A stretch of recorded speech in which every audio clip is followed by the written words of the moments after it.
დღევანდელი შეხვედრა მინდა დავიწყო შესავალი ფრაზით ვიქტორ ფრანკლინის, რაც არ უნდა ხდებოდეს გარეთ, შენ ყოველთვის შეგიძლია აირჩიო როგორ იგრძნო თავი. და დღეს მინდა ვისაუბროთ მადლიერებაზე და პოზიტიურ აზროვნებაზე. ვინ გამახსენდებოდა ამ მიმართულებით თუ არა ნინო ელბაქიძე, რომელიც არის ბავშვთა და მოზარდთა ფსიქოთერაპევტი. მიხარია ნინი, რომ ჩვენთან ხარ დღეს სტუმრად და ამ თემას განვიხილავთ, ასევე უნდა წარგადგინო როგორც აზროვნების აკადემიის ფსიქოლოგი, პედაგოგი, რომელიც უკვე წლების განმავლობაში მუშაობს ჩვენთან და აძლიერებს ბავშვებს, მოზარდებს, მშობლებს და გაქვს შეხვედრების ზრდასრულებთან. ნინი, დავიწყოთ აზროვნების აკადემიიდან და მინდა გკითხო, ჯერ რა არის ის ძირითადი მიმართულებები, რომელსაც შენ ბავშვებთან და მოზარდებთან გადიხარ და მუშაობ და ეცნობი. მეც გამოვხატავ ნინო მადლიერებას მოწვევისთვის. მიხარია რომ აქ ვარ შენთან ერთად და ინტერესით ველი რაღაც ჩვენ საუბარს. იმიტომ რომ შეიძლება რაღაცები შენ მე ცალკე ვიცით, მაგრამ გაზიარებაში კიდე როგორც ვიცით იბადება რაღაც საინტერესო. დიახ. იმედია რომ დამხმარეთ. შენი კითხვა იყო რომ ჩემ როგორ მუშაობ, რას ვაკეთებ ალბათ ბავშვებთან მოზარდებთან. რა თემებს ეხები? აზროვნების აკადემიაში რა ფორმატშიც მუშაობთ ბავშვებთან და მოზარდებთან, ეს არის ტრენინგის ფორმატი. ჩვენ ისეთ თემებზე მუშაობთ, რაც შეიძლება დამხმარე იყოს პიროვნული ზრდისთვის, ემოციური ინტელექტის კომპეტენციების განვითარებისთვის და ძალიან ზოგადად ვიტყვი ჯერ რომ იმისთვის რომ ადამიანმა შეძლოს თავად იყოს კარგად და ამავდროულად გაუჩნდეს სურვილი სხვის კარგად ყოფნაშიც შეიტანოს. ძალიან თუ დავკონკრეტდებით, ეს შეიძლება იყოს საკუთარ ემოციებთან დაკავშირება, მიმღებლობა მათი, მართვა, საკუთარი საყრდენების გაძლიერება, ეს შეიძლება იყოს სხეულებრივი საყრდენი, ემოციური საყრდენი, ღირებულებითი საყრდენი და ასე შემდეგ. და საკუთარი თავის გამყარებისა და ზრდის შემდეგ უკვე ვეხებით სხვა ადამიანს. იმიტომ კი არა რომ ეს რაღაცა დაძალება რა თქმა უნდა, ეს უბრალოდ მოთხოვნილება ჩნდება შემდეგ იმის, იმიტომ რომ ჩვენ ვართ სოციალური არსებები და ალბათ მადლიერების თემას რო შევეხებით, ძალიან დიდ კავშირშია მადლიერება სოციალურ ურთიერთობებთან და ეს ორივე მენტალურ ჯანმრთელობასთან. მადლობა. ნინი, დასაწყისში აქცენტი გააკეთე, რომ ეს არის სატრენინგო ფორმატი და მინდა რომ ჩვენი მაყურებლისთვისაც გასაგები იყოს, რას გულისხმობს ეს სატრენინგო ფორმატი, იმიტომ რომ ხშირად რაღაცა უბრალოდ გამოსვლა, ლექცია შეიძლება ფიქრობენ, რომ ეს არის ტრენინგი და ტრენინგი არ არის, ესე ვთქვათ, მომზადება რაღაცისთვის, მხოლოდ ეს არის უფრო მცირე რაოდენობის ჯგუფი, მოდი დავაკონკრეტოთ, თუნდაც ბავშვების, მოზარდების და თუნდაც ზრდასრულების, სადაც გარდაცოდნისა ხდება ახალი უნარჩვევების, დამოკიდებულებების ცვლილება, განსხვავებული ტექნიკების გამოყენებით და ეს არ არის ტიპიური ლექცია, სადაც ვთქვათ განსაზღვრული შეიძლება არც იყოს რაოდენობა, ხო? ამ მხრივ განსაკუთრებული და გამორჩეულია ეს ფორმატი, ვფიქრობ და ჩემთვის ყველაზე საყვარელი, იმიტომ რომ ბავშვებს აქვთ შესაძლებლობა ბევრი მიმართულებით მოსინჯონ და დატესტონ საკუთარი თავი და თუ კი შინაარსის ნაწილში რაღაცასთან მიმართებაში არა აქვთ ესე ვთქვათ თანხმობა, მე შეიძლება კონკრეტულ სავარჯიშოში აღმოაჩინოს სულ სხვა ხედვა იმ კონკრეტულ თემასთან მიმართებით, ხო? ეს მნიშვნელოვანია. აღნიშნე რომ დაიწყე უკვე მუშაობა, წელს უკვე დაიწყო სასწავლო წელი საკვირაო სკოლაში. ჩემთანაც დაიწყო სასწავლო წელი საკვირაო სკოლაში და მინდა რომ კონკრეტული გამოცდილება გაგიზიარო. აი, როდესაც ვიწყებთ შესავალ ნაწილს, იგივე სატრენინგო ფორმატში არის საკუთარი თავის გაცნობა და წარდგენა. ესე ვეძახით ხოლმე ამას კომფორტის ზონას, ხო? ანუ როცა ვიწყებთ კომფორტის ზონიდან გადასვლას შემდგომ ახალ თემაზე და აი ამ კომფორტის ზონას კი ვარქმევთ, მაგრამ ვიღაცისთვის სულაც არ აღმოჩნდება ხოლმე კომფორტის ზონა ეს, ხო? ხვდებით რომ ბავშვები, მოზარდები მოდიან განსხვავებული გამოცდილებებით და ჩემთანაც იყო ესეთი შემთხვევა და ალბათ შენთანაც უამრავი შემთხვევა, როდესაც კითხვაზე გაგვეცანი და ერთი თვისება, რომელიც შენს მეგობარს შენში მოსწონს, შენ თვითონ მოგწონს შენს ერთი რამ, რაც საკუთარ თავში მოგწონს, პასუხი გამიგია, საბედნიეროდ არა ხშირად, არაფერი ჩემს თავში არ მომწონს. არაფერი არ არის, რაც მე გამომარჩევს, ან ჩემს მეგობრებს ჩემში მოსწონთ. საიდან იბადება ესეთი აზრი? ძალიან რთული კითხვაა, რომ მე კონკრეტულად თქვა საიდან იბადება, მაგრამ ჩვენ შეგვიძლია ალბათ უფრო ვიმსჯელოთ და ვივარაუდოთ. და უფრო მეტად დარწმუნებით შეიძლება ვიყო პასუხში, თუ ჩვენ ვიტყვით როგორ დავეხმაროთ, რომ მიაკვლიოს თუ მართლა ასეა, იმიტომ რომ ზოგჯერ არის ხოლმე რომ შეიძლება ხედავს, მაგრამ ამის გაჟღერება არ უნდა, არ ჯერა საკმარისად და ამიტომ არ უნდა და სხვა მიზეზი შეიძლება იყოს. ანუ შეიძლება უფრო ახლოს ვიყოთ იმასთან, რომ ის ხედავდეს რა მოსწონს საკუთარ თავში ან სხვებს რა მოსწონს, მაშინ შეიძლება უფრო მეტად შორს ვიყოთ. მე შემიძლია ვთქვა, როგორ შეიძლება რომ დავეხმაროთ და ამასთან ერთად ალბათ გაჟღერდება ისიც, რას შეიძლება ეს უკავშირდებოდეს და შეიძლება მოდიოდეს ეს. პირველი რაც სჭირდება ბავშვს, მოზარდს და რაც გჭირდება ადამიანებს, ეს არის შეხვედრა იქ, სადაც ჩვენ ვართ.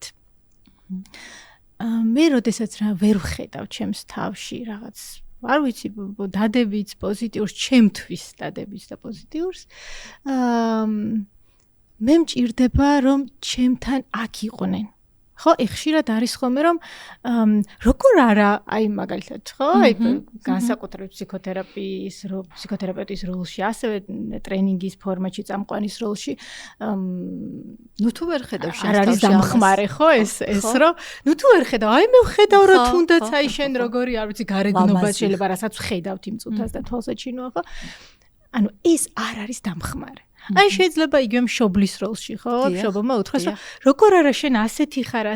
კი, ბავშვს ჭირდება რომ უთხრათ, რომ ჩვენ მას ხედავთ, რომ მასში ვხედავთ ჩვენთვის დადებიც თუ მისთვის რაც იქნება დადებიც და იმას რაც მართლა არის ისეთ თვისებებს, უნარებს, შესაძლებლობას, მაგრამ იმ წუთას თუ მას ჯერა რომ ეს არ არის, იმ წუთას ჭირდება მასში ყოფნა და ჩვენ მასთან ერთად ვართ, უკვე ცოტათი თემას ვშორდებით და კი არ ვუკავშირდებით იმაში თუ რა არის მისი დადებითი თვისება, არამედ იმაში ვუკავშირდებით, რომ ის ვერ ხედავს ამას.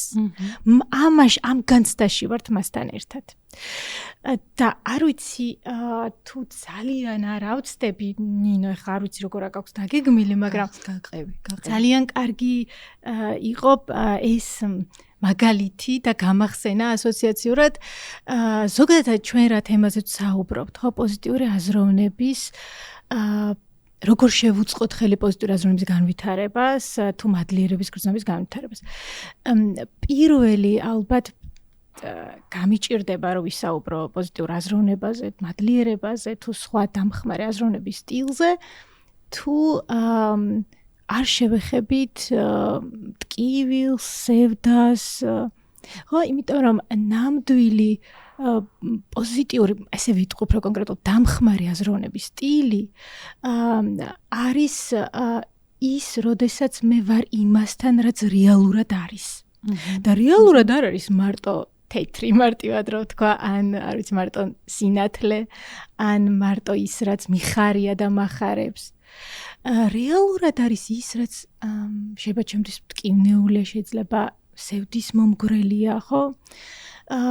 და ნამდვილად ხშირად ეს იმიტომ კარგად თქვა ზოგადად რას გულისხმობთ პოზიტიურ აზროვნებაში თუ დამხმარე აზროვნების სტილში, რომ შეიძლება ხანდახან ჩვენ გვეგონოს რომ ეს არის მხოლოდ ერთი მხარის დანახვა და რამაც შეიძლება გამოიწვიოს არაჯანსაღი მდგომარეობები, არაჯანსაღი დამოკიდებულებები, მაგალითად რეალობისგან თვალის აცილება, მაგალითად პასუხისმგებლობების არიდება. ხო, რაღაცები ხდება ჩემს ირგვლივ ძალიან ისეთი შემაწუხებელი და მე მხოლოდ ვამახვილებ ყურადღებას იმაზე, ან ვეძებ და ვეძებ მარტო და პაულობ კი არა ვიგონებდე კიდეც შეიძლება რაღაც ისეთ და ესეც ჩემი გადარჩენის მორგების გამკლავების მექანიზმია, ხო? ესეც რა შევაფასოთ ესე უარყოფითად. კი, მადლობა ნინო რა თქვა. ეს ძალიან მნიშვნელოვანია თუ ამას ვაკეთებთ. უბრალოდ ჩვენ რახან საუბრობთ როგორ დავეხმაროთ სხვა ადამიანსაც, ალბათ არის რახან ბავშვებს და მოზარდებსაც ვეხებით, შეიძლება ზრდასრულები არ ვიცი მეტად გვისმენდნენ, არ ვიცი ეს როგორ არის, მაგრამ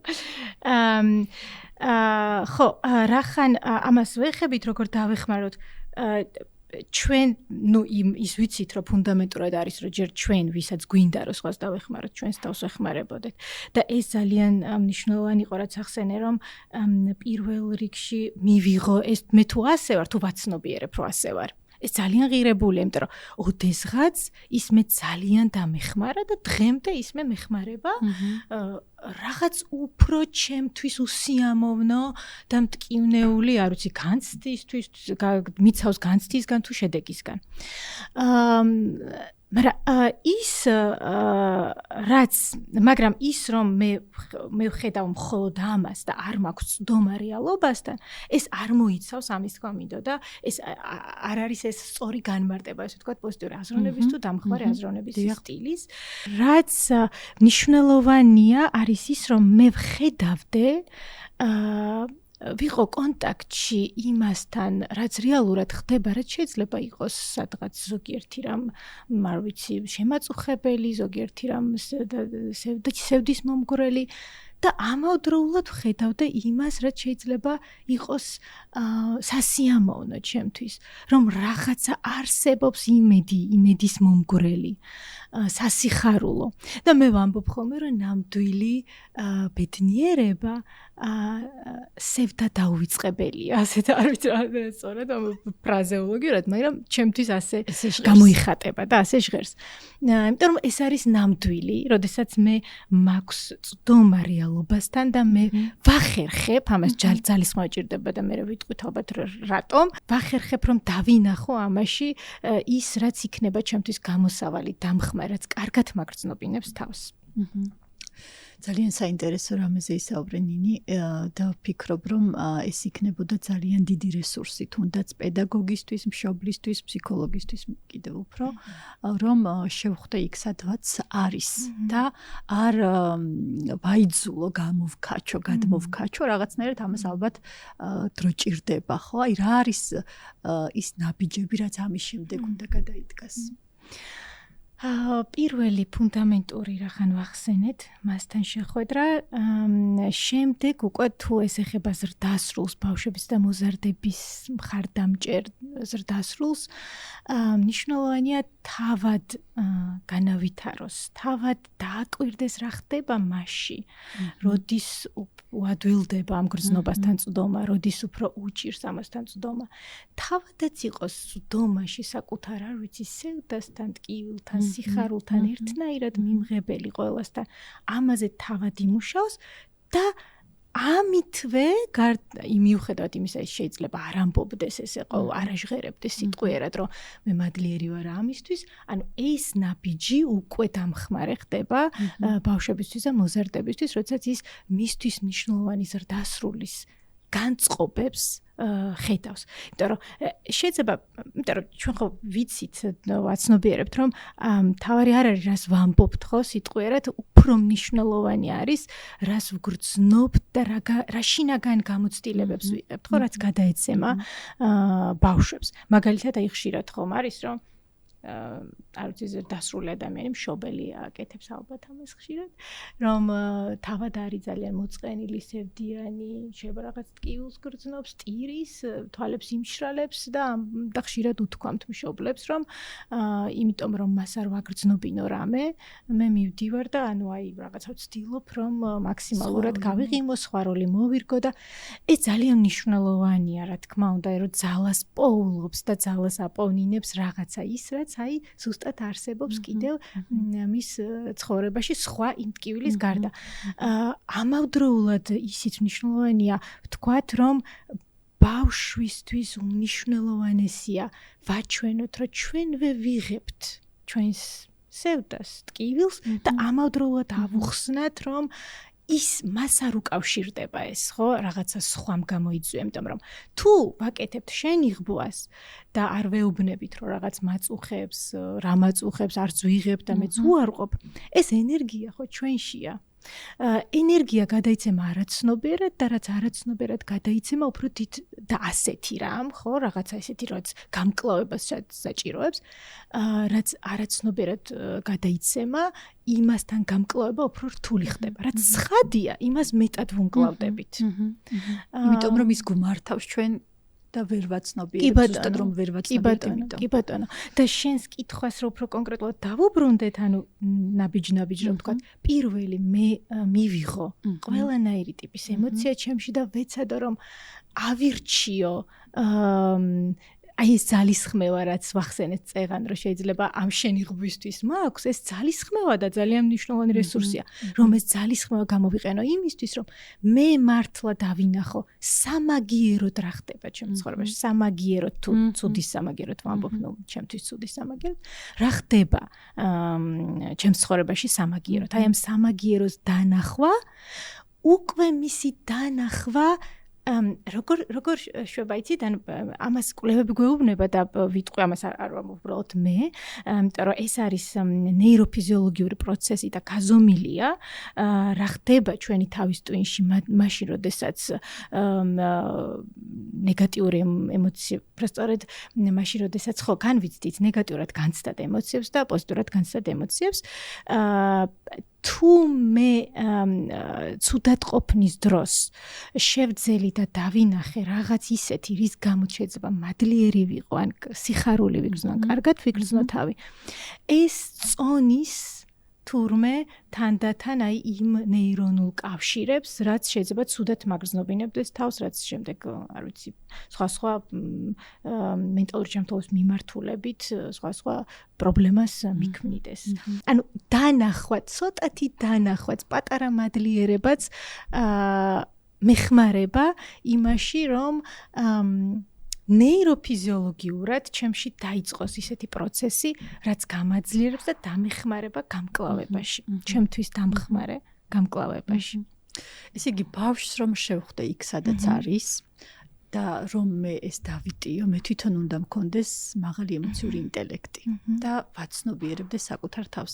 არ მინდა მეორე ხარისხოვნად გვექცეს ფრაზა, რომელიც აღნიშნე და ეს მინდა რომ ამოვწიო ახლა ნინი შენ თქვი რომ იცოდეს რომ ეს მისი ბრალი არ არის. აი, როდესაც საკუთარ ემოციებს ვაზიარებ, რომ ცუდად ვარ, ან ვეუბნები რომ ცუდად ვარ უბრალოდ და ეხლა რაღაცა, აი რატომ არის ესეთი ღირებული, რომ ესეც ავუხსნა რომ ეს მისი ბრალი არ არის. იმიტომ რომ ბავშვი განსაკუთრებით არის ხოლმე ეს, როდესაც დედმამის ურთიერთობას ყველაზე მისთვის ახლობელი და საყვარელი ადამიანის ურთიერთობას ეხება იმასთან დაკავშირებულ კამაც მაგალითად არ ვიცი თუ განშორების საკითხი დგას თუ პირიქით ბავშვი ხედავს საკუთარ პასუხისმგებლობას მძაფრად და აქ ალბათ მნიშვნელოვანი არის სხვანაირად ხდება ხო სხვა ასაკში შეიძლება სხვანაირად ხდებოდეს და რა ფუნდამენტი აქვს ბავშვს განსაკუთრებით რომელ წელს არის ოღონდ ხა ვიხსენებ სოციალურ განვითარებაში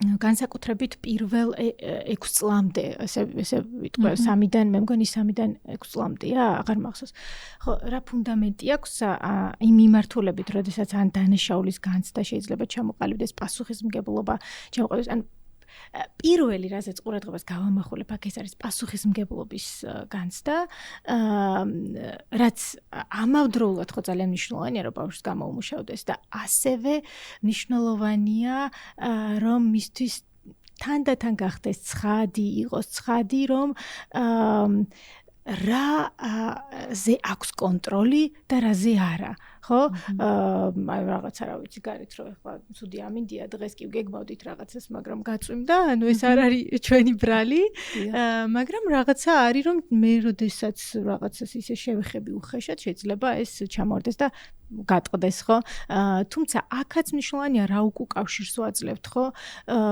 ქცევაზე მივუთითებთ თუ შენ ხარ ასეთი ზოგადად ხო და თანამავდროულად ვაჩვენებდეთ რომ აქ ჩვენ ეს არ არის ის რომ რაღაცა სასწაული მოხდა ხო ჩვენ ამით ვსწავლობთ აქაც ვხედავდე რაღაცა მე თვითონ მშობელი ვხედავდე პოზიტიურს აი ჩვენ სამაგერად დავინახეთ რა შეიძლება მოხდეს ასე და შემდეგ უკვე ესე ამას სხვანაირად გავაკეთებთ და ვთავაზობთ როგორ გავაკეთებთ სიცხადე ყოველთვის ყველა ადამიანისთვის არის ძალიან მნიშვნელოვანი იმიტომ რომ და ბავშვისთვის განსაკუთრებით რომ მას არ აქვს საკმარისი გონებრივი რესურსი შეაფასოს ის კი არა დასრული ადამიანებიც კი როდესაც ის თუ ჩვენ ამას საკმარისად ვერ ვსწავლობთ ბავშვობას და მოზარდობაში ზრდასრულ ასაკშიც ჩვენ გვჭირდება ხანდახან ფსიქოთერაპიულ ფორმატშიც მუშაობა რომ გავმიჯნო რა არის ჩემი პასუხისმგებლობა და რა არ არის ჩემი პასუხისმგებლობა რა არის ჩემი ბრალი ალბათ და რა შეიძლება იყოს ჩემი ქმედებების შედეგად გამოწვეული და ისიც რომ სრულად მარტომი არ ვარ ხო სრულად ჩემ ერთ ქმედებას ყველაფერი რაც კი ამ ქმედებას მოყვება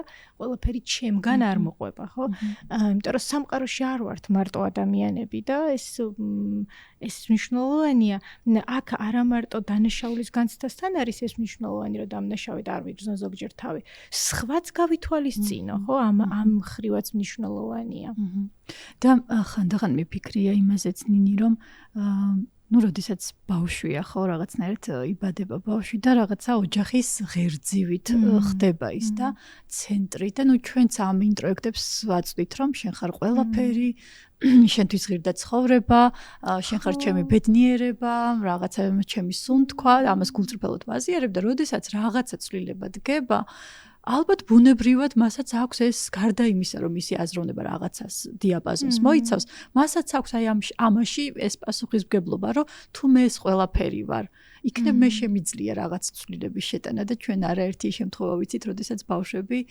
ღიად თუ ფარულად იბრძვიან იმისთვის რომ რაღაც წონასწორობა ისე აღადგინონ ოჯახში ხო აი თუნდაც ამიტომ ძალიან მნიშვნელოვანია რომ მათ არ ქონდეთ ეს პასუხისმგებლობა სატარებელი ხო და რაღაცა დიდხანს არ იბრძოდნენ იმისთვის რაც მათი პასუხისმგებლობის ქვეშ არ არის, მათი ბრალი არ არის, ესე ვთქვათ, ხო? ნინი, აი აღნიშნე რამდენად მნიშვნელოვანია რომ გააცნობიერო ქცევა და რა მასწავლა ამან. აი ეს მექანიზმი არის ის, რაც როგორ გითხრა, წლების განმავლობაში შეიძლება ადამიანი ამის ავტოტრენინგს გადიოდეს ამ პროცესის, ხო? და უამრავი სამოტივაციო ფრაზა გაგვიგია ჩვენ ყველას, რომ არის მოგება და არის სწავლება, ანუ წაგება კი არა, მოგება და სწავლება, ხო? ანუ რაღაცა აი ამასთან გამკლავება. სხვათა შორის ბავშვებს ძალიან ხშირად უჭირთ და ზრდასრულებიც გვინახავს, რომ რაღაცა ვერ ამუშავებენ აი ამ წაგებას და რაღაცა სახელს უცვლიან. იქნებ ეს ამბავი რომ წაგება ან მე სუბიექტურად მე ხშირად მიფიქრე რომ ანუ წაგების მიმღებლობას არ მინდა წაგებას დავარქვა რაღაცა უამრავი სხვა სახელი რა ხო რაღაცა ესე წაგება სწავლება ნუ წაგებაა და მორჩა წაგებაა და სულ ამბობ რომ ამ ემოციასთან გამკლავება არის უაღრესად მნიშვნელოვანი მე ფიქრობ რომ შემდეგი ეტაპია სწავლება ანუ ჯერ ის კი არა რომ აი მე წავაგე და ახლა დავიწყე სწავლაში გადასვლა არა აი ეს წაგების მიმღებლობა გავბრაზდი საკუთარ თავზე ვიღაცაზე ვიღაც არაობიექტური იყო შეიძლება ესე ვფიქრობ ანუ ვადანაშაულებს საკუთარ თავსაც სხვასაც ასე შემდეგ სევდაშიც გადავიდე მე შეიძლება გადავიდე სწავლების ეტაპზე რომ აი რა ვისწავლე ამ ყველაფრისგან მე ხო აი ეს როგორ უნდა მიეწოდოს ბავშვს აი ეს ყველაფერი აი ეს ეტაპები ძალიან მნიშვნელოვანი რაღაც თქვი მეც მან ვარ სადაც ჩვენ რომ ზუსტად რაზეც ვისაუბრეთ ხო შესავალში არა დაიგნორება რაც მოხდა არამედ მიღება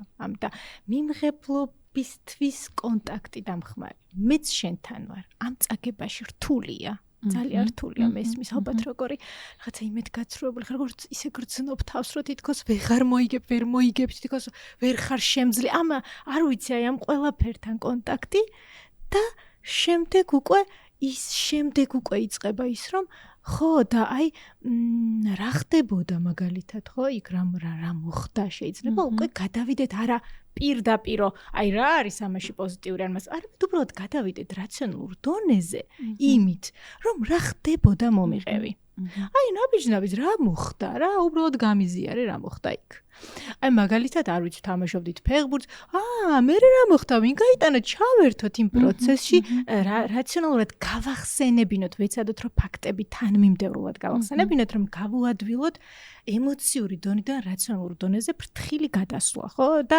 არა ის რომ ჩვენ მას ვეჭიდავებით რომ წამოვიდეს პოზიტიური აზროვნებისკენ და იქ შეიძლება მე თვითონ დავინახო რომ და შენ მიმ გადააწოდე ბურთი იმას პასივიც მოწოდება არ ვიცი ხო როგორც ჟღერს ხო და შენ გადააწოდე ბურთი იმას და რაღაც ამაზე უბრალოდ გავამახვილა ყურადღება უბრალოდ შევიმჩნიო მეტად ვიდრე სხვა ფაქტები რასაც მიყვება ხო ეს არის შემდეგი და შემდეგ უკვე მასაც ვკითხო რომ როგორ ფიქრობ აი შენ რო გადააწოდე მე ესე დავინახე ჯერ მას ვკითხოთ ჩვენ ხედავს თავი დავანებოთ როგორ ფიქრობ შენ რომ მას გადააწოდე აი ეს რა იყო რა ხდება ხოლმე ამ დროს ხო აი არის რამეში ეს დამხმარე ხო აი შეიძლება ისიც უთხრათ ხა მე ჩემი პერსპექტივა ვერ ყვევი ამაში და იქნებ შენ მითხრა ხო და მე შეიძლება მართლა იმიტომ რომ არ არსებობს ხო ისე გააკეთოს მთელი ეს პროცესი ჩაატაროს რომ რაღაცა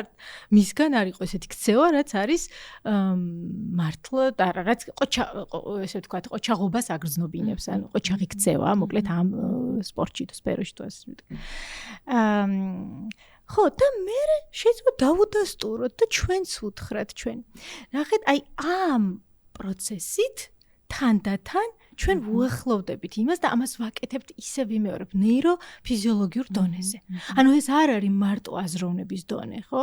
ეს არის მთლიანად პიროვნებასთან დაკავშირება და არის სხეულის მომცველიც ამავდროულად, ხო? იმიტომ რომ რაც ხდება ჩვენი თავის ტვინში ნეიროქიმიურ დონეზე, ხო, ნეიროტრანსმიტერების დონეზე, რასაც ჩვენ რაზე ზემოქმედება შეგვიძლია მხოლოდ გქონდეს, აი ამ გზით. მაგრამ არის ხშირად და ამასაც ადასტურებს კვლევები, რომ თვითონ კონკრეტულად მადლიერების გრძნობაზე, რომ ის არის ხშირად ფარმაკოლოგიის ჩამნაცვლებელიც კი ზოგიერთ შემთხვევაში. ნინი იმდენ ძვირფას რაღაცას ამბობ რომ არ მინდა რომ ეს რაღაცა ფონში გადავიდეს და ამიტომ შენი საუბრიდან ამოვწევ რაღაცებს ხო იმიტომ რომ აი თუნდაც აი ეს ნაწილი ახლა რასაც რა მაგალითიც განიხილე მე ეს არ ვიცი ჩვენ ზოგჯერ დასრულებს გონია რომ იმისთვის რომ შევინარჩუნოთ ასე ვთქვათ გავლენა ყველაფერში კომპეტენტური უნდა ვიყო რომ ეს შენ რომელ პოზიციაზე თამაშობ ეს ხო რაღაცა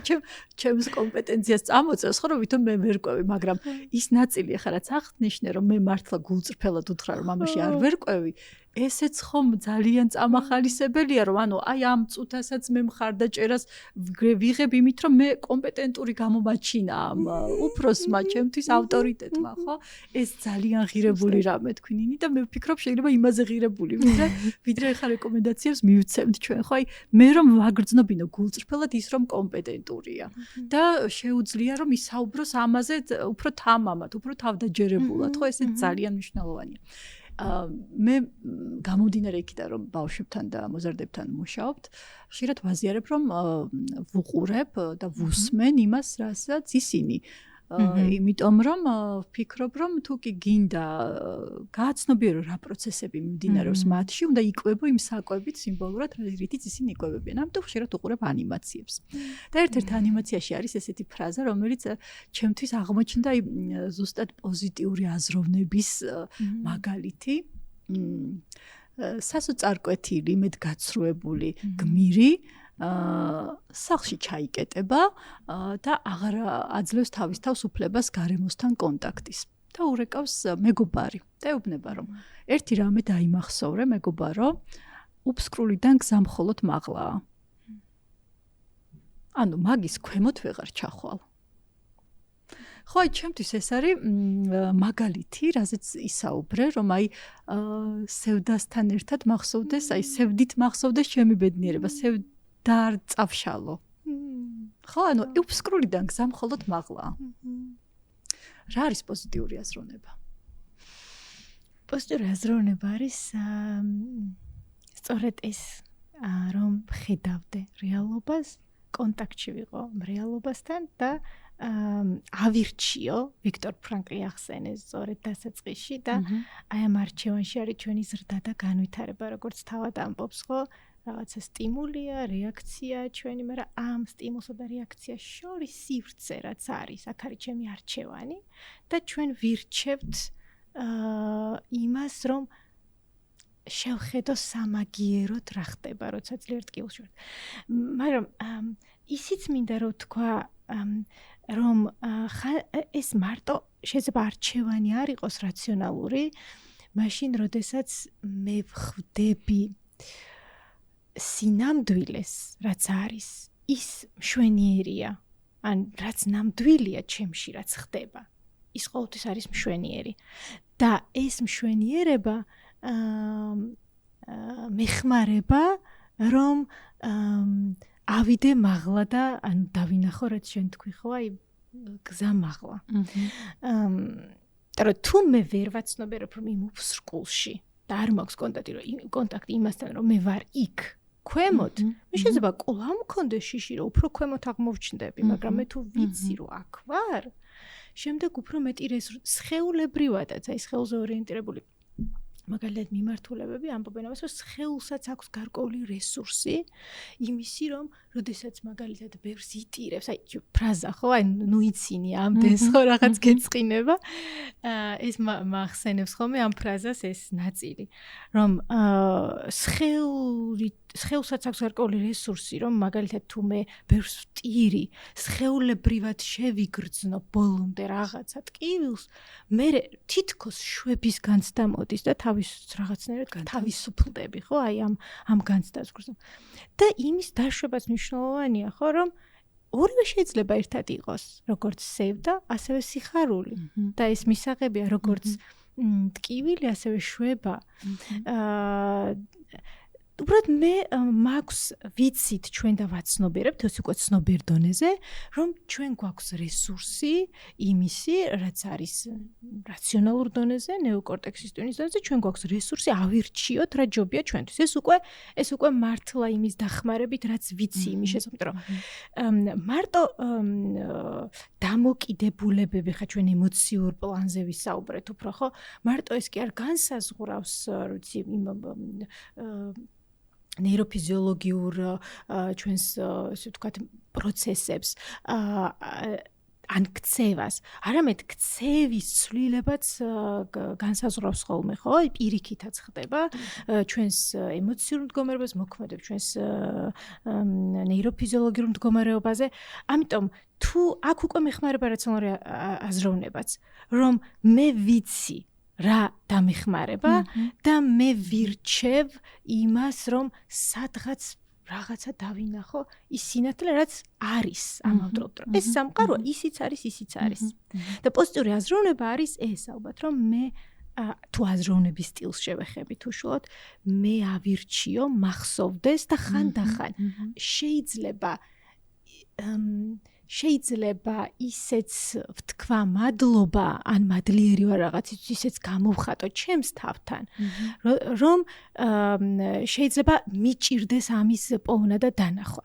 და ამას ცხადყოფს მაგალითები. ისევ კვლევებთან მივდივარ, მე ძალიან მიყვარს კვლევების მოშველიება, იმიტომ რომ რაღაცნაირად ეს არ არის მარტო ის, რაც ვთქვათ, მე წამიკითხავს ინტერპრეტაციას, რაც ვაკეთებ, ეს არის უფრო მეტი შეიძლება დასაბუთება და სანდოობა მსმენელისთვის.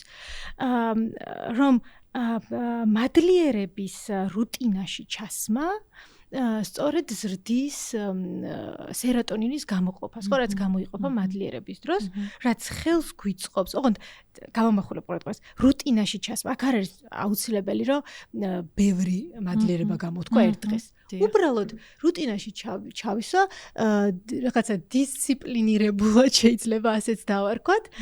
რახან წინა საფუძვლებზე ვისაუბრეთ, ამიტომ უხეშად იმედი არ გამოჩნდება ახლა, რასაც ვსაუბრობ.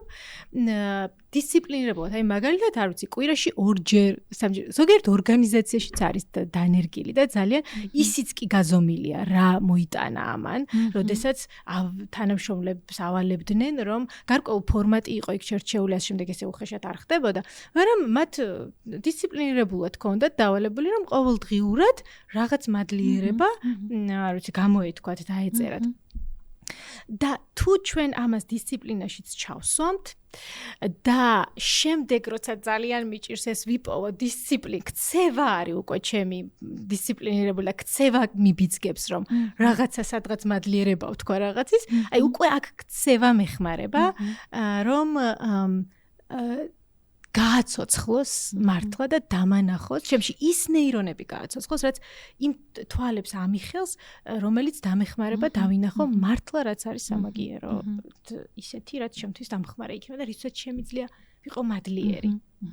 ძალიან კარგი რამე თქვი, თუ შეიძლება რომ აი ამის რაღაცა კონკრეტული სავარჯიშოები მივაწოდოთ მშობლებს. აი მე პირადად ჩემს შულთან ერთად ყოველთვის ვაზიარებ ამას, ვაკეთებ დიდი ხანი აღარ შევხები ვარ, იმიტომ რომ ზაფხულის არდადეგები გქონდა და რაღაცა არ დაგვიგროვდა ნეგატიური გამოცდილებები პირიქით.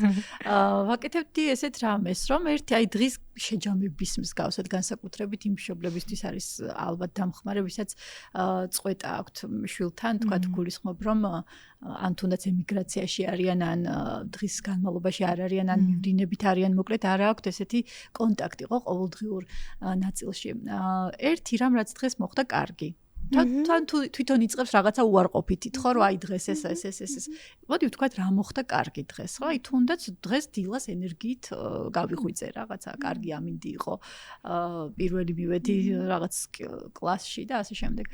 ერთი ნეგატიური თვითონაც გააჟღერა, ხო? და ერთი რამ რაც იყო საინტერესო. ანუ არ არის აუცილებელი ყველაფერი იყოს შავი და თეთრი და კარგი და ცუდი. აი საინტერესო რა იყო. შეიძლება რთულიც იყო, შეიძლება მარტი, მაგრამ საინტერესო იყო.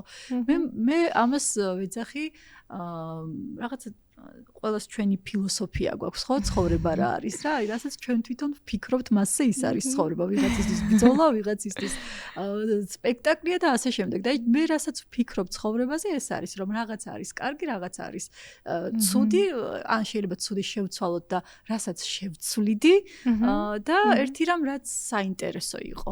აი თუ არის რაიმე ესეთი პრაქტიკული სავარჯიშოები, რომელიც შეიძლება რომ გავუზიაროთ ბავშვებს, მოზარდებს, მშობლებს, რაც იქნებოდა დამხმარე, ვთქვათ, აი იმ რუტინაში ჩასმის, რაც აღნიშნე. იმ ფონის გათვალისწინებით ჩვენ რომ ეტაპები აღვნიშნეთ, იმიტომ რომ ჩვენი სავარჯიშოები უფრო ახლა მე რაც გავაზიარებ, ყოველ შემთხვევაში არის მიმართული რაციონალური რესურსისკენ და კონდეს ბავშვს ამის რესურსი და მოზარდა მზად უნდა იყოს ამისთვის საერთოდ პროცესშიც შევეხები ამ ნაწილს მაინც რომ უფრო კიდე ცხადი გავხადოთ შემოვიტანოთ ის ნაწილი მაგალითად არის ასეთი სავარჯიშოები სამი მადლობა ასე შეიძლება დავარქვათ რომელიც არის ერთი როცა ჩვენ ორივე ვაკეთებთ ამას ხო ან ბევრნი თუ გუნდურად ვაკეთებთ ძალიან კარგია შეიძლება ამას ასეთი სახეც მიეცეს ხო ოჯახის გარემოში თუ სხვაგან კი ბატონო როდესაც ჩვენ გვაქვს ესეთი დავალება რომ ერთი მადლობა ვუთხრათ მას და დავწეროთ ვინც პირველი გვახსენდება რომ რაღაცისთვის ვეტყოდით მადლობას მეორე მადლობა ვუთხრათ მას რაღაცისთვის არ ვიცი ან უბრალოდ რა გამოცდილება მომცა მისმა ყოფნამ აი ასეთი ჯერ გავიხსენოთ თუ გვახსენდება ასეთი რაღაც გამოცდილება ადამიანთან რომელსაც ნაწყენი ვართ რომელმაც რაღაც და რაღაცისთვის შეიძლება მას კი არ ვეუბნები ამ მადლობას მაგრამ სამყაროს ვეუბნები ამ მოცემულობისთვის რომ რაღაცაც მასწავლა ოღონდ აი აქ ჩავრთავ იმ ნაწილს ამ მეორე პუნქტზე ვეუბნებით ადამიანს ბავშვს მოზარდს ზრდასრულს რომ თუ ეს რთულია ეს მისაღებია ეს შეგიძლია გამოვტოვოთ აუცილებლობას არ წარმოადგენს აუცილებლობას და მესამე რაზე ვეტყოდი ჩემს თავს, საკუთარ თავს, იმიტომ რომ საკუთარი თავის მიმართ მადლიერება ძალიან მნიშვნელოვანი და არანაკლებ მნიშვნელოვანია, ვიდრე ვიყოთ სამყაროს და სხვის მიმართ მადლიერი. რაზე ვეტყოდი ჩემს თავს მადლობას, ხო? აი, აქაც არის ნინო, რაც შენ გაიხსენე მაგალითი, რომ ბავშვები ხშირად მეუბნებიან, რომ არ ვიცი ჩემს თავში რა მომწონს, რაც ზოგიერთ ასაკობრივ პერიოდში ძალიანაც ნორმალურად აღიქმება. აქაც ხშირად უთქვამს ჩემთვის ბავშვებს, რომ არ ვიცი ჩემი თავისთვის რაზე ვიყო მადლიერი. მე ღმერთის ვარ მადლიერი, მე სამყაროს ვისრისის ჯერა. მე სამყაროს მადლიერი ვარ, არ ვიცი, მე სხვის მადლიერი ვარ. მაგრამ მე რატო უნდა ვიყო ჩემი თავის, რაც კი კარგი მოხდა, ხო ღმერთი დამეხმარა, რაღაც ძალა დამეხმარა, ხშირად არის და აი ამასთან გამკლავება შეიძლება გაუჭირდეს ადამიანს, ხო? მაგრამ სინამდვილეში აი აქაც ძალიან მნიშვნელოვანია ისევ პასუხისგებლობასაც ვეხებით აქ, ხო? რომ მარტო არ ახარ შენ სამყაროში, ხო? ეს ნიშნავს იმას, რომ თუ კარგს სხვას მიაწერ, რაღაცა რაც ისეთი იქნება, არ მოგეწონება და შენთვის ცუდი იქნება, იმასაც სხვას მიაწერ, ხო? ყველაფერი არ ჩამოიკიდო. ხო, ზუსტად. უბრალოდ სხვას არ მიაწერო ამ შემთხვევაში. მეორე რომ შეიძლება შენ ჩამოიგიდო. და აქაც ზუსტად ეგ გვეხმარება იგივე პასუხისგებლობასაც უკავშირდებით, იგივე იმას რომ ეს დაინახოს საკუთარ თავში, რომ რაღაცაში დებს ძალისხმევას, დღეს რო აქ ხარ, დღეს რო ამას წერ, ხო, არ ვიცი, ანუ რაღაც ამას უყურებ, ვინც გვიყურებს ახლა ჩვენ, ხო, და ამაში დებ ძალისხმევას. არ ვიცი, გამკლავები ხარ რაღაცას რო გტკიო და ასე შემდეგ, ხო? იქ ხო იყო შენი ძალისხმევა ამაში.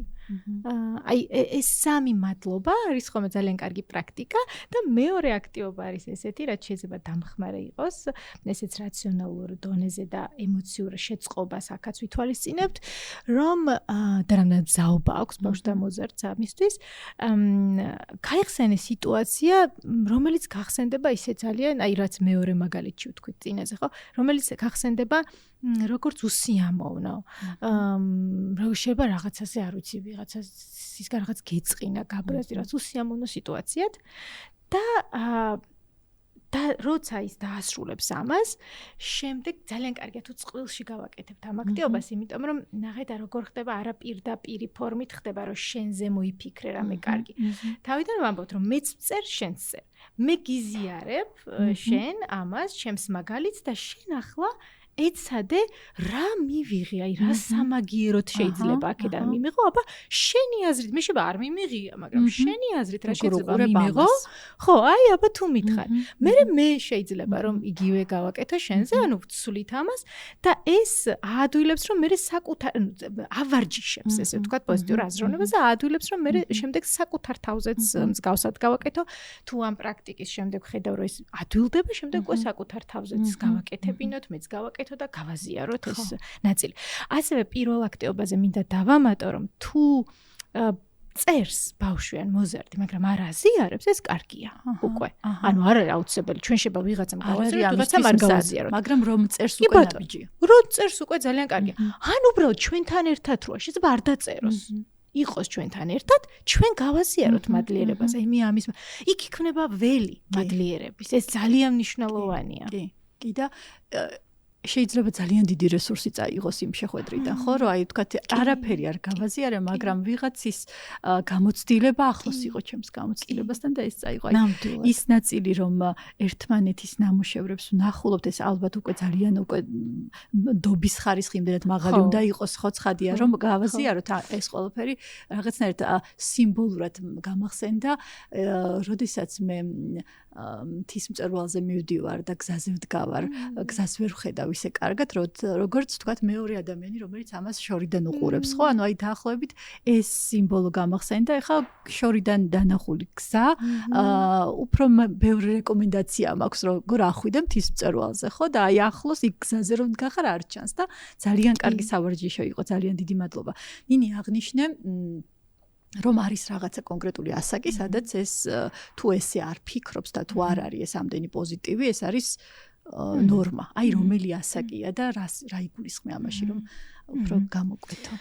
ეს არის ყველასთვის ცნობილი ასაკი, სახელდებით ცნობილი გულისხმობ, მოზარდობის და გარდატეხას, რასაც ვეძახით გარდატეხის ასაკს, ასე უფრო ცნობილი ალბათ პუბერტატი, ეგრეთ წოდებული. რომელიც იწყება 10-12 წლიდან, გოგონების შემთხვევაში ძირითადად 10 წლიდან, ბიჭების შემთხვევაში 12 წლიდან და გრძელდება 18-20 წლამდე, ასევე ადრე შეიძლება დასრულდეს გოგონების შემთხვევაში 18 წლისთვის და 20 დაახლოებით 20 წლის ასაკში ბიჭების შემთხვევაში. სადაც ძირითადი კითხვა არის ის თუ ვინ ვარ მე და ამის გამორკვევას ეხება ეს ასაკი, ეს პროცესები და აქ უკანა პლანზე გადადის თუ წინა ასაკში იყო სწავლა, რა ვიცი, რომ იმასთან ვაიდენტიფიცირებს და კი ბატონო, უკანა პლანზე გადადის ეს ნაწილი, ანუ სწავლის ნაწილი, ასევე ცოტა ხნით ავტორიტეტებს კარგავენ მშობლები და ეს კიდევ ცალკე გამოწვევა შეიძლება იყოს მშობლისთვის, თუმცა მე ისე ვიბრუნებენ თავიანთ ავტორიტეტს დავამშვიდად. და ამ ასაკში იმდენად შეიძლება და აქაც მიმდინარეობს ცვლილებები, ხო? ბიოლოგიურ დონეზე მიმდინარეობს ცვლილებები, ფიზიოლოგიურ დონეზე მიმდინარეობს ცვლილებები, ამიტომ აქაც ხშირად შეიძლება ვიღებდეთ, არ ვიცი, ისეთ გაურკვევლობას, დაბნეულობას, ძალიან რთული პროცესია. და აი ამ რთულ პროცესში შეიძლება ის ცუდად ვიყო ხოლმე ხშირად. და ეს არის ნორმალური. ანა ფროიდი როგორც ამბობდა, ხო, ის უბრალოდ არანორმალურს ახსენებდა სიტყვას მოზარდობის ასაკში იყო არანორმალური, ეს არის ნორმალური, ხო? რაღაცა ისე შეიძლება ძალიან უტრირებულად არის ნათქვამი ზოგადად, მაგრამ შეიძლება ჩვენ ასე ვთქვათ, რომ გარკვეული სირთულეები არის ნორმა მოზარდობის ასაკში, თუმცა აქ კიდევ ალბათ დასაზუსტებელია და ძალიან მნიშვნელოვანი თემაა, რომ აქაც არ აგვერიოს, ხო? რაღაცა არ გვეგონოს ნორმა და ძირითადად ხვდებით იმით, რომ შეიცვალა ქცევა ასაკობრივად. აი ეს რაღაც ძალიან ზოგადი განმასხვავებელი შეიძლება იყოს. ეს აქაც მაიდენტიფიცირებელი, რომ ჯანსაღია თუ არა.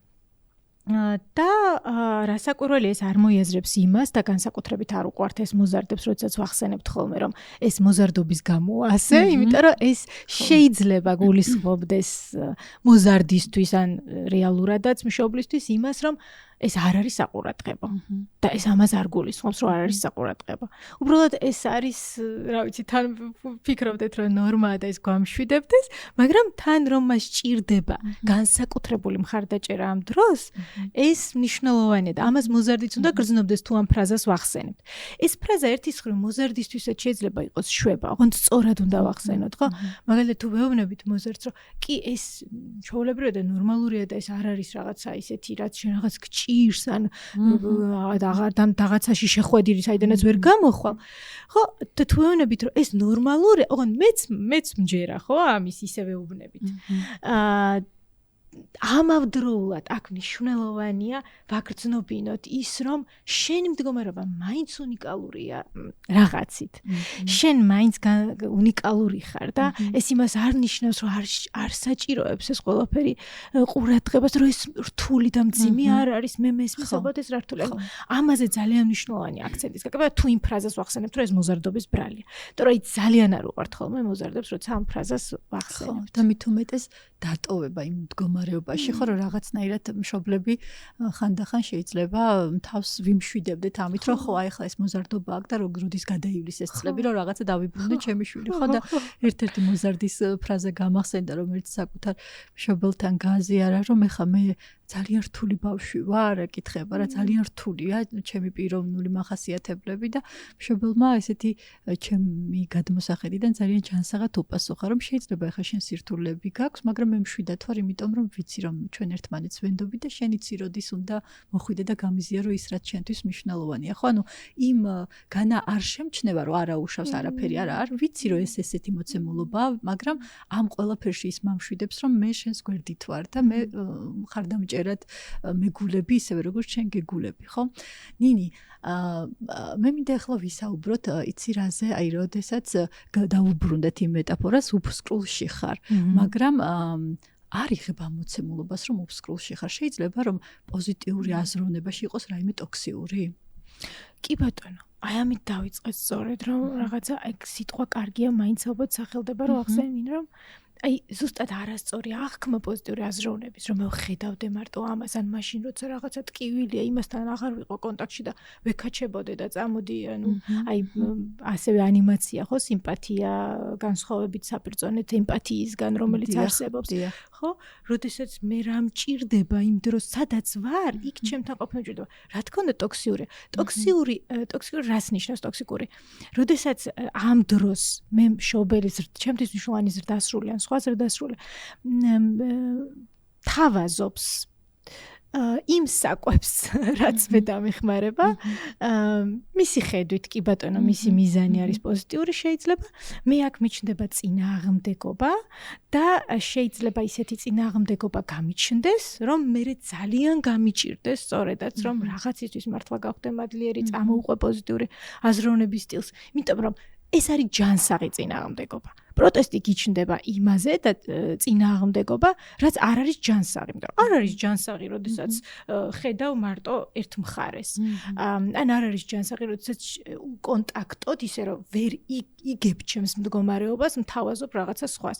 მე ამ დროს როგორ ვარ თუ არ გაიგე, უფლება არ გაქვს შემომთავაზო. რისთვის ვიყო ახლა მე მადლიერი ან რა მოხდა სამაგიეროდ, უფლება არ გაქვს უბრალოდ. ეს არის ჯანსაღი რეაქცია, როდესაც წინააღმდეგობა მოდის ამ დროს თუ უფსკულშია ვიღაც და ვიღაც ზემოდან დაყურებს და იქიდან ეუბნება კიბეს ჩაუტანს, ამოდი ეუბნება, რაღაცას მისცემს, ნახე რა გემრიელი ამოდი, ასე შემდეგ, ხო? სხვა მეტაფორით შეგვიძლია ვთქვა. თუ არ ჩავიდა მასთან, არ იგრძნო მასთან ერთად ყოფნა და რას ნიშნავს კონტაქტზე, როდესაც საუბრობთ, ხო, დაკონტაქტებაზე მე და შენ კარგად ვიცით გეშტალტის მიხედვით, მაგრამ რომ მაინც ვთქვათ, რას ნიშნავს ნამდვილი დაკონტაქტება ამ შემთხვევაში, როდესაც მე ჩემს თავშიც ვიპოვი მსგავს, რასაც შენ განიცდა, მეც დავუკავშირდები ჩემს თავში იმას, ხო? აი, ოღონდ ისე არა, რომ ჩემმა წამლეკოს და შენთან დავკარგო წვდომა, ხო? რაღაცა ერთობლივი პროცესი არის ეს. და ნებისმიერ სიტუაციაში კონტაქტი, აი ასეთი კონტაქტი, რომ შენთან ყოფნა პოზიტიურ აზროვნებას როცა ვეხებით, განსაკუთრებით გასთვალისწინებელი ალბათ ეს მადლიერების გრძნობის განვითარებას, აი ეს კონტაქტი, რომ შენთან ვიყო უსიტყვოდ არის ძალიან მნიშვნელოვანი. ეს კონტაქტი მაძლევს რესურსს, რომ მე ვიგრძნო, რომ არ ვარ მარტო, ჯერ ამას ვგრძნობ, რომ არ ვარ მარტო და თუ მე არ ვარ მარტო, იქ შვიდდები, იმიტომ რომ ადამიანი გრძნობ მარტო თავს, ეს არის ყველაზე შემაშფოთებელი და წამლეკავი და თუ მე უცებ ვიღაცის კონტაქტს ვგრძნობ და მარტო არ ვგრძნობ თავს, იქ უკვე რესურსი ჩნდება. აი მანდ უკვე ჩნდება რესურსი და ჩვენ ვისაუბრეთ მე იმ ნაბიჯებზე, რომ როგორ შეიძლება ხანდახან სულ არ მჭირდება, ხო, რაღაც ეტაპზე თუ ძალიან ძიმია ეს განცდა. არ მჭირდება არანაირი ან მოძებნე რა მოგცა, ან მე ამას ვხედავ, ან ის ნაბიჯები ცოტა გადავდოთ, რომ ვისაუბრეთ, ხო, წარგების თემაზე ვისაუბრეთ ნაბიჯებისთვის. კი ბატონო, უბრალოდ შენი ჩემთან ყოფნა ჩემთვის რესურსია და მე ვიპოვი ძალას და აი მე თავად გამიჩნდება იმის რესურსი, რომ აქეთკენ წავიდე. აი აქ ემოციური ინტელექტი ახსენე და ძალიან მნიშვნელოვანია მშობლის გარო იგრძნოს უკვე როდის არის მსად. და ალბათ კიდევ ემოციური ინტელექტის განვითარება ბავშვებში, აი ჩვენ როცა ვამბობთ, რომ ხანდახან ბავშვები ისეთი სასტიკები არიან. სასტიკები არა, იმიტომ რომ აი თუნდაც ბულინგის თემას რო ვეხებით და ვამბობთ ბულინგზე, რომ ეს არის გამიზნული ქცევა, შეიძლება არც არის გამიზნული. უბრალოდ ვერ აღქმულია. ვერ გავიგე იმან რა იგრძნო ამ დროს და მე ჩავთვალე რომ ეს არის ძალიან კარგი. ახლა ერთი შემთხვევა მახსენდება, ჩვენ შეხვედრის მსვლელობის დროს მობილური ტელეფონები გვაქვს რაღაცა ერთ სივრცეში, ხო? აი ყველა ერთ სივრცეში ვალაგებთ ამ ტელეფონებს და მახსოვს შესვენებაზე ერთ-ერთი მოსწავლის აბსოლუტურად არაგამიზნული, ახლა ვიღაცამ შეიძლება ეს ბულინგად შეფუთოს, მაგრამ არაგამიზნული ქცევა, ესე ამ ტელეფონებში ერთი იყო ესეთი ძველი კნოპკებიანი ტელეფონი და ღილაკებიანი ტელეფონი არასწორად რო ვთქვა და როდესაც დაინახა ერთ-ერთმა ბავშვმა ვაიმე რა საყვარელია ვაიმე ესეთი არ მინახავს აი როგორ უნდა ჩავრთო ანუ მართლა არ უნახავს აი მართლა ძალიან ბუნებრივი იყო ეს და მე ეს იმ ბავშვს რო ეს თავიცოდათ არ ეგს ნუ იმდენად პოზიტიურად შეფუთა ეს ტელეფონი როგორი პატარა რაღაცა იმ ბავშვმა პირიქით ძალიან ცუდად და უხერხულად იგრძნო თავი რომ აი მისი ტელეფონი აბსოლუტურად განსხვავდებოდა ყველა სხვა ბავშვის ტელეფონისგან ხო და ანუ შეიძლება ეს რაღაცნაირად პოზიტიური დისკრიმინაციულ რაღაცას ატარებდეს შინაარსს და შეიძლება ვიღაცამ თქვას რომ აი აბუნინგებს ესე ხო მაგრამ არ იყო ეს ჩემი გადმოსახედიდან ნუ ყოველ შემთხვევაში იქ ესე აღვიქვი რომ ეს არ იყო მიზანმიმართული ქცევა რომელიც თქვა იმ ბავშვს დააკნინებდა და როდესაც იგივე ბავშვების მიერ განხორციელებულ ქცევას ბულინგს ვარქმევთ აქ გასათვალისწინებელია ის ბავშვი მართლა მიზანმიმართულად აკეთებს ამას თუ უბრალოდ მას იმ ემოციასთან კონტაქტი არ ჰქონია აი ერთ-ერთი შეიძლება ვიღაცა მიუმორისტულადაც აღიქვას მაგრამ ესეთი შემთხვევა მახსენდება, როდესაც საბავშვო ბაღის ბავშვებს უკითხავდა აღმზრდელი ნაცარქექიას და ბავშვებმა სიტყვა ღარიბი ვერ გაიგეს რა იყო. ხო, ანუ ღარიბი ფული რომ არ აქვს, ნუ ბავშვმა იკითხა, მე ბარათიც არ აქვს, არა ბარათიც არ აქვს. ვერ გამოიძახებს საჭმელს, ვერ გამოიძახებს. აი, ქვემოთ მაღაზიაც არ არის, ანუ აი არო ვერ გაიგო, იმიტომ რომ არ დაკონტაქტები ამ ამბავს და რაღაცნაირად ხანდახან მშობლები კარგია თუ ცუდი არ ვიცით ხო?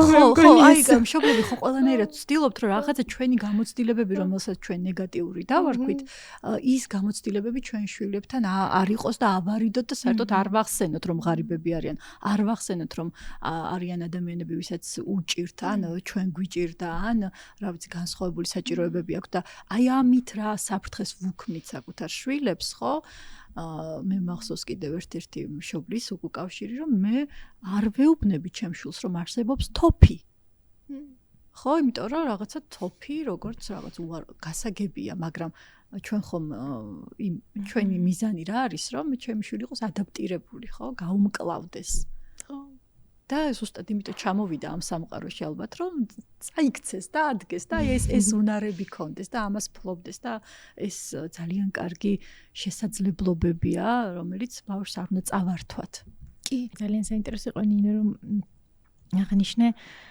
ალბათ როდესაც ბულინგის ქცევა არის ხო როდესაც ჩვენ ამბობთ რომ ვიღაცას მიზანმიმართულად ტკენს ხო და მას არ ქონია თავად ამასთან შეხება ჩვენ რაზეც საუბრობდით რომ შეიძლება აი ამ უკონტაქტობამ საკუთარ ემოციასთან უკონტაქტობამ ერთი და რეალობასთან უკონტაქტობამ თუ ასე შეიძლება ან მე ვარ ან ვიღაცას ვაძლევ ამის მაგალითს და ასე ვცდილობ რომ ისიც იყოს ერთი არის რომ რა შეიძლება სხვაც როდესაც არ მყავს როცა რაღაც მტკივა როდესაც არავინ კარგად რო ვთქვა დავაგებოთ როდესაც მე რაღაცას ტკივილს გრძნობ და არ მყავს ვინმე ვინც ამას გაიზიარებს ატანაც გახდის და დამაკონტაქტებს ამ ტკივილთან მაშინ რა შეიძლება გავაკეთო ხო შეიძლება ანუ რაღაც მეც მჭირდება მექანიზმი ხო უნდა გადავრჩი უნდა გავუმკლავდე ამას ვერ ვიტან ამას ვერავიტან თუ ვაპირებ რომ გავაგრძელო ჩვეულებრივ ფუნქციური ცხოვრება ამიტომ ვაკეთებ იმას რომ შეიძლება განვარიდო, ანუ არ დავინახო ეს, რაღაცა სხვა დავინახო, ტოქსიკურად პოზიტიური გავხდე, შეიძლება გავიყინო, რაც შენ თქვი, ხო, ემოციურად, ანუ რაღაც გაყინულ, ან მეც ჩემსაც ვერ გრძნობდი და ვერც სხვას რო ტკივა იმას ვერ გრძნობდი და თან უფრო მეტადაც შეიძლება ვტკენდე, იმიტომ რომ შინაგანად აი სურვილი მაქვს, რომ მე დავუკავშირდე იმ ჩემს ტკივილს, რაც არის, რომელიც რეალურად რომელსაც ვერ ვგრძნობ. ანუ ეს წინააღმდეგობა შეიძლება იყოს. ანუ ეს ძალიან მნიშვნელოვანია, რომ ვასწავლოთ იმასთან კონტაქტი ბავშვთა მოზარდ, რაც ხდება, რაც არის და მეც ვიყო ჩემს თავთანაც და მასთანაც კონტაქტში. იცი, ეხლა ანიმაციებსაც შევეხეთ და გამოცდილებებსაც და ბოლო პერიოდში ჩემი დაკვირვებით აღარ არის მოცემულობა ესეთი, რომ თეთრი და შავი, ანუ ვიღაცა კეთილია და ვიღაცა ბოროტია, ვიღაცა და რაღაცნაირად ძალიან მომწონს. ეხლა გამოვიდა მეფელომის სერია რატო გახდა სკარი ბოროტი. აი ესეთი სერია გამოვიდა, ძალიან მომწონს კრუელას გმირი, რომელიც ბავშვობასაც გავეცანით, ხო? აი გამოვიდა კრუელას ბავშვობა და ჩვენთვის გასაგები ხდება რამ გააბოროტა. გასაგებია რომ სხვა ქცევაც შეეძლო აერჩია, მაგრამ აი ეს დამოკიდებულება რომ გავიგოთ ნეგატიური პერსონაჟის ქცევის მოტივები, საიდან წამოვიდა, რატომ გახდა, ეხლა ხო კრუელას არც ერთ შემთხვევაში და არც ერთ დადებითს არ დავუწერდით, ხო, რომ აი როგორ შეიძლება რომ კრუელა იყოს დადებითი, მაგრამ როგორც კი მის ბავშვობას გაეცნობი, ხვდები რომ მოგინდება რომ უთანაგრძნო ამ გმირს, გინდა რომ როგორც შენ აღნიშნე მასთან იყო, დაკონტაქტდე ამ გმირთან და ეს ტენდენცია ძალიან მომწონს, როდესაც აღარ გავაგდებთ, ესე ვთქვათ, გელს და რაღაცა უარყოფით პერსონაჟს, რა ეს წავიდეს ჩვენგან კი არა, როგორ შეიძლება დავეკონტაქტო მე ამ გმირს, ხო, იქნებ მას რა გამოცდილება აქვს, იქნებ შემიძლია შემოვატრიალო ეს გმირი და ამისი საილუსტრაციოდ მე ყველა ინტერვიუში აღნიშნავ ხოლმე ზღაპრებს როცა ეხება არის ერთი ჩემი საყვარელი მირაბ ჩხაიძის წიგნი უგულო ხარ შენ მგელო ხო აი ეს წიგნი არის ჩემთვის ამხელა ადამიანი რამდენჯერაც არ უნდა ვკითხულობდე მასთან ამ ზღაპარს ბავშვებთან სულ მცრემლები მომდის ზუსტად იმიტომ რომ ამ მგელს ეკონტაქტება ეს კურდღელი ხო რომელიც ძალიან გული სამაჯურებელია ეს არის ხო აი ეს არის მართლა ესეთი აი ეს კონტაქტი რა რაც მინდა რომ მშობლებისთვის იყოს აი უფრო მარტივად გასაგები რა არის ეს კონტაქტი დაკონტაქტება შვილთან დაკონტაქტება პარტნიორთან მეგობართან არ აქვს მნიშვნელობა ხო რომ რჩევები კი არა რომ მოდი ახლა წადი ივარჯიშე და გაიღვიძე და აქიარე და ეს გააკეთე არა აი იმ კონტაქტში ყოფნა რომ მე შენთან ვარ ყოველგვარი რჩევის ყოველგვარი რეკომენდაციის რაღაცა ძალისხმევის გარეშე იმიტომ რომ ადამიანები როდესაც ვიკეტებით და აი ამ რაღაცა ემბრიონის პოზაში გადავდივართ როგორც რეგრესული ქცევა იმიტომ ვაკეთებთ ამას რომ შეიძლება არ გვაქვს მოლოდინი რომ ვიღაცა ჩვენთან მოახერხებს დაკონტაქტებას რა აი ამ რაღაცა ასე ვთქვათ გარს და რაღაცა ჯავშანს იმიტომ ვიკეთებ შეიძლება რომ რაღაც მოლოდინიც არ გვაქვს რომ დაკონტაქტ ან მოვა ვიღაცა და დავინწყებს რაღაცა რჩევა დარიგებებს გამოცდილებები მაქვს და შესაძლოა მოლოდინიც ზუსტად პოზიტიური აზროვნება და მადლიერება როგორც სტრესთან გამკლავების მექანიზმი ამაზე ისაუბრე და მინდა რომ აი ამ ნაწილსაც კიდევ უფრო შეეხო. კი ბატონო.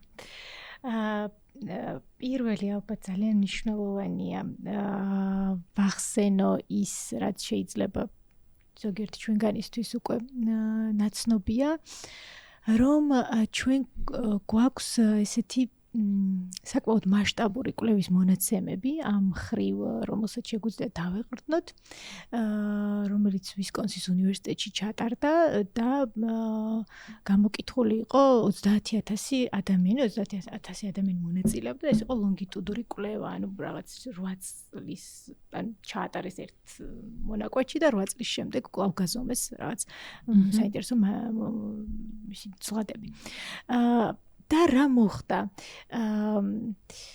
ადამიანები ორი ჯგუფი იყო ძირითადად, ყველა აქედან ძლიერ სტრესს განიცდიდა და ძალიან ხშირად. უბრალოდ ეს თლიანი ადამიანების ჯგუფი ყოფოდა ორად. ერთი ჯგუფი თვლიდა რომ სტრესი არის დამაზიანებელი და ჯანმრთელობისთვის საშიში მეორე ჯგუფი თვლიდა რომ სტრესი არ არის მაინც და მაინც ესე დამაზიანებელი და რომ სტრესი თანდევია ცხოვრების რომ რა ვიცი თუ გვინდა რომ წარმატებულები ვიყოთ სტრესიც იქნება მასთან გამკლავების გზებსაც პოულობთ და ეს ნორმალურია და მივიღეთ სრულიად სხვა მოცემულობა მართლა ჯანმრთელობის მიმართულებით რომ 8 წლის შემდეგ აი პირველ ჯგუფში ვინც თვლიდა რომ სტრესი დამაზიანებელია და წავე და ხშირად განიცდიდა სტრესს ამ ადამიანებთან უფრო შეინიშნებოდა გულსისრახთა დაავადებები და სიკვდილიანობაც აღინიშნებოდა მეორე ჯგუფთან არ შეინიშნებოდა მსგავსი გართულებები ახლა ჩვენი მაყურებელი რომ არ შევაშინოთ ამასაც ვიტყვი რომ თურმე ამ ინფორმაციის მოსმენა ამაზეც შემდგომ კვლევა ჩატარდა, უბრალოდ რომ იცი, აი ჩვენ რო ხა პოზიტიურ აზრებს ვსაუბრობ, უბრალოდ რომ იცი, რომ შენი დამოკიდებულება სტრესთან დაკავშირებით მოქმედებს შენს ჯანმრთელობაზე, ეს უკვე თურმე დამხმარე ხდება. ანუ შესაბამისად შეიძლება არ შევაშინოთ ის ადამიანები, ვინც ახლა მართლა თulis რომ სტრესი საზიანოა ჯანმრთელობისთვის. და რა ხდება? დამოკიდებულება ჩემი, როგორ ვხედავ რთულ სიტუაციას, ხედავ რომ სირთულია, მაგრამ ხედავ რისთვის იქნება ეს სასარგებლო, რაში დამეხმარება, რას განმევითარებს, ან ახლა და ამოცემულობაში სამაგიეროდ რა რესურსი მაქვს, რომ რა ვიცი, ყველაზე რთული რომ თქვა ვიცოცხლო, ხო? ან არ ვიცი, რა რესურსი მაქვს იმისთვის, რომ ვიყო კარგად, რა ხდება ჩემს ირგვლივ, რისთვის, სადაც შემიძე სიმშვიდე ვიპოვოს, რისთვისაც მადლიერი ვარ. ეს შეიძლება იყოს ძალიან მცირე რამ, კონტაქტი სამყაროსთან მცირე დეტალებში. რაღაცა როგორ მომწონს ეს რაღაცა სიმწვანე, რა ლამაზია ეს ყვავილი, აი ასეთ რაღაცებთან კონტაქტობ. და რაც ძალიან მნიშვნელოვანია, მადლიერებისას თუ მე ვირჩევ მადლიერებას და თუ ცოტათი მაინც ამ სინათლისკენ წავალ რთულ სიტუაციაში, მერე უკვე სეროტონინის გამოყოფა თავად მეხმარება იმაში, რომ უფრო ჩართული ვიყო თურმე ურთიერთობებში, სოციალურ ურთიერთობებში და იმაშიც, რომ მეტად სიღრმისეულად ხედავდე საკითხებს და მეტად დეტალურად, ანუ ვაცნობიერებდე სადაც ვარ, რა ხდება, რომ მასთან თუ მესიამოვნება დავკონტაქტდე და მეტად სიღრმისეული ხედვა კიდევ დამეხმარება იმაში, რომ ვიპოვო საზრისი. ხო, რაღაც რთული სიტუაციის და ისე ვიქტორ ფრანკლი, კარგი დასაწყისი იყო ძალიან მეც მეხმარა ვიქტორ ფრანკლის ამბავი, რომ გავიხსენოთ, გადაარჩინა რამ, როგორც თავადაც ამას ამბობს, საზრისის პოვნა ამ რთულ სიტუაციაში. ხო, მან იპოვა ძალიან რთულ სიტუაციაში საზრისი. და აი ამ ქიმიურ დონეზე გამოყოფა, სეროტონინის გამოყოფა, თურმე მეხმარება აზროვნება უფრო კიდევ სიღრმისეული გახდეს. და კითხვას რო არ ავწდე, სტრესთან გამკლავებაში, ხო. და სტრესული სიტუაცია ხო არის აი ის რომ ერთის მხრივ გვაქვს გამოწვევა გარედან მოთხოვნა და მეორე მხარეს არის ჩემი შესაძლებლობა, უნარები, როგორ გავუმკლავდე ამას. და ამათ შორის არის ჩემი აღქმა, ყველაზე მნიშვნელოვანი, მე როგორ აღვიქვამ ამას, რომ გამოწვევას თან მიმართებაში რამდენად სუსტია, გამკლავებადია, პირიქით ზედმეტია ჩემი რესურსი და უნარები. და ამასთან ერთად მე ვარ ის ვინც აღიქვამს ამ გარემო გამოწვევებსა და რესურსსაც და მე ვარ ის ვინცაც შეუძლია რომ გააძლიეროს რესურსი. აი მაგალითად მე მახსენდება ჩემი გამოცდილება, გავაზიარებ ახლა უცებ გამახსენდა რომ ეს რესურსი შეიძლება იყოს ძალიან ბევრნაირი ამ რესურსთან წდომა რომ მივიღოთ. მახსოვს რაღაცა რთული გამოცდილების შემდეგ ძალიან გამიჭირდა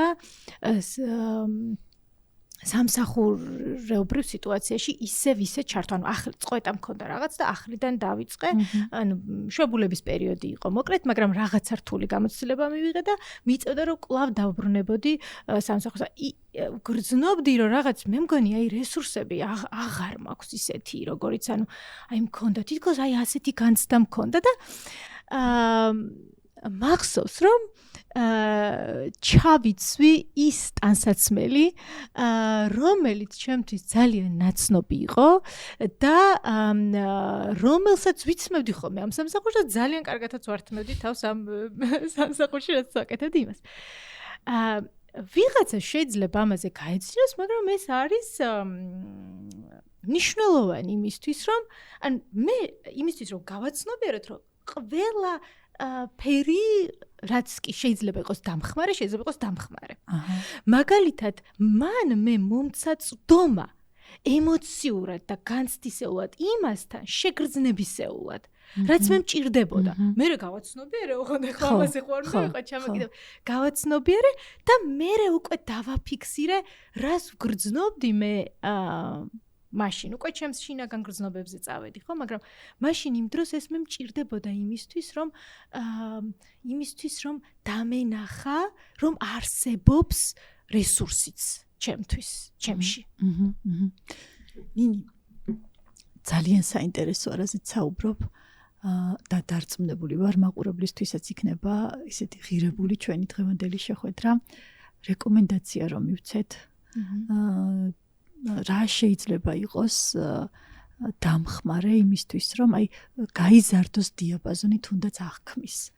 რომ მესმის რომ სტრესული სიტუაცია, იგივე კონფლიქტში ყოფნა ნიშნავს, რომ რაღაცნაირად შენი თვალთახედვის არ ვიწროვდება და რაღაცა კონცენტრირებული ხარ, ამ შავის იქეთ არაფერი აღარ არის და რა შეიძლება გააკეთო ყოველდღიურ ყოფაში იმისთვის, რომ უფრო დიდ დიაპაზონზე დაინახო სამყარო და ეს პატარ-პატარა რაღაცები აქციო რესურსად.